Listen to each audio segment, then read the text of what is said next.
Alors le but de cette vidéo est de vous montrer comment fonctionne l'émulateur de votre calculatrice Numworks, émulateur qui se trouve sur vos ordinateurs et qui va nous permettre d'écrire des programmes en Python.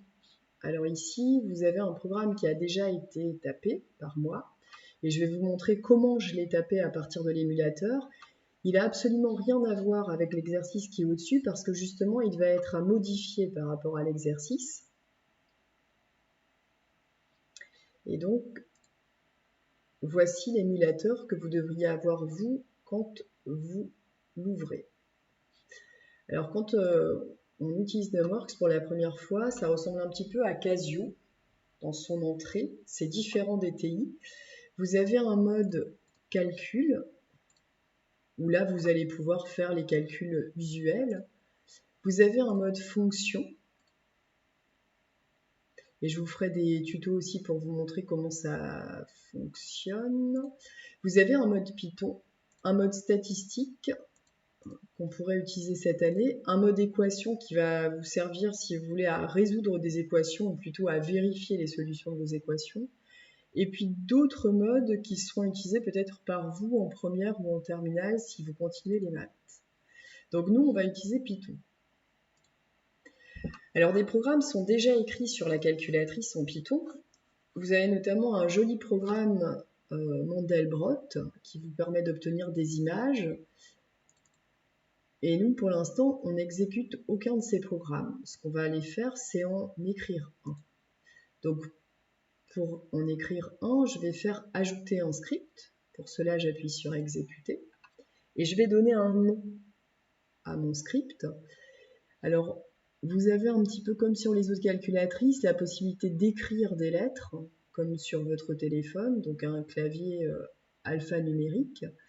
Si vous appuyez sur Shift Alpha, je ne sais pas si vous voyez des choses qui vont se modifier ici, donc Shift Alpha. Là, ça veut dire que je suis en majuscule, mais je ne vais pas rester en majuscule, c'est-à-dire ça va seulement me permettre d'avoir une touche majuscule. Par contre, si je réappuie sur Alpha, ça va me le bloquer avec un cadenas. Donc là, par exemple, si jamais je tape, je vais avoir accès à M, N, O.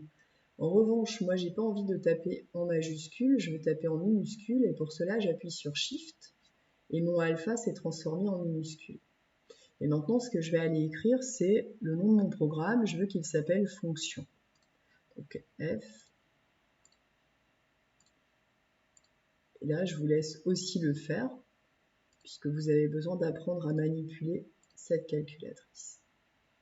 Donc une fois que ça c'est écrit, pour pouvoir ensuite écrire le programme, je vais exécuter. Et encore une fois, exécuter. Et là, je vais essayer d'obtenir la même écriture que dans ma feuille, c'est-à-dire def fx 2 points. Alors, pour pouvoir écrire cela, eh bien, je vais ici, dans Past. C'est un peu une boîte à outils. Et je cherche la boîte à outils liée aux fonctions. Donc là, je vais définir une fonction. Je fais exécute. Et ma fonction s'appelle f. Alors là, je ne suis plus en clavier alphabet. Donc là, je me positionne, puisque je n'ai qu'à écrire f. Donc moi, ce que je veux définir, c'est ma fonction f entre parenthèses x. Ce qui m'embête un petit peu, c'est de voir ça apparaître, c'est-à-dire qu'il y a préprogrammé un mot. Moi, ça, j'en veux pas. Donc pour pouvoir effacer ça, pour que ça n'apparaisse plus, je vais sur cette flèche qui me ramène en arrière. Et là, je mets la variable. Alors la variable, elle est ici. J'ai tapé la première ligne de mon programme. Je vais faire exécuter. Je regarde maintenant la suite.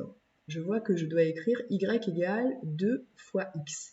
Alors une chose sur l'émulateur Python, quand vous écrivez un programme, vous avez vraiment besoin d'écrire le multiplié.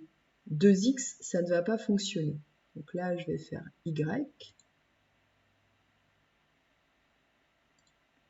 Ensuite, égal. Alors, je vois égal ici. Donc, en doré. Pour l'avoir, shift, égal. Puis ensuite, f, entre parenthèses, x. Je continue. Oh non, je me suis trompée. Y égale 2 fois x. Donc je m'étais trompée, je recommence et je modifie ma ligne. Alors ensuite, je dois écrire print, entre parenthèses, la valeur de décote est... Alors là, on ne voit pas la suite, mais ça, c'est pas très gênant, c'est vous qui allez aussi taper en même temps que moi.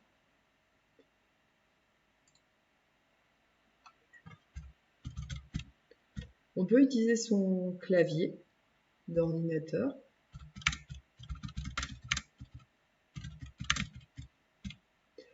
Les guillemets permettent de faire afficher la phrase ensuite quand on va exécuter le programme.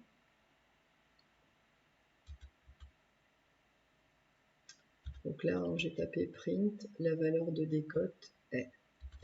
Si ensuite vous cherchez les guillemets, ils se trouvent ici et ils s'obtiennent donc en faisant alpha.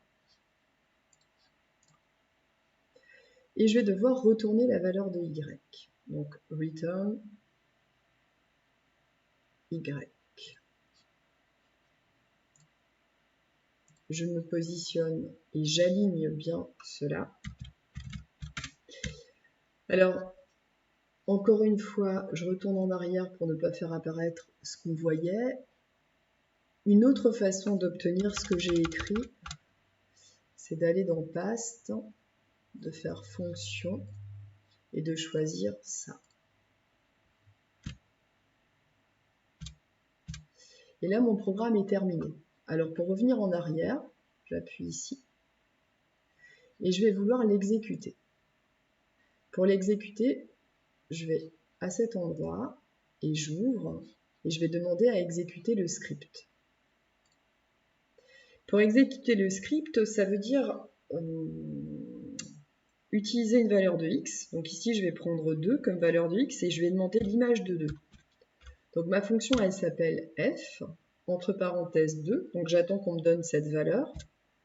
On me dit la valeur de décote est 4.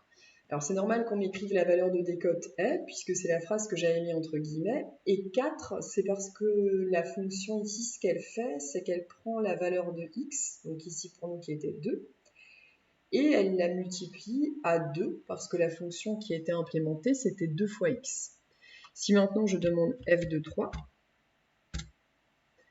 on m'indique 6, puisqu'on a pris la valeur de x qui est 3, et on l'a multipliée par 2. Si ensuite je veux revenir dans mon programme, je reviens en arrière, je fais exécute et je peux ici modifier des choses. Et c'est ça que vous allez faire dans notre activité. Notamment, modifier un petit truc parce que la valeur de décote est, c'est plutôt la valeur après décote.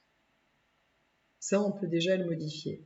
Et puis ce que vous allez modifier aussi, c'est la fonction, puisque la fonction qu'on utilise n'est pas la fonction qui a x associe 2x. Voilà. En espérant avoir été assez clair pour vous montrer comment on programme des fonctions sur Python.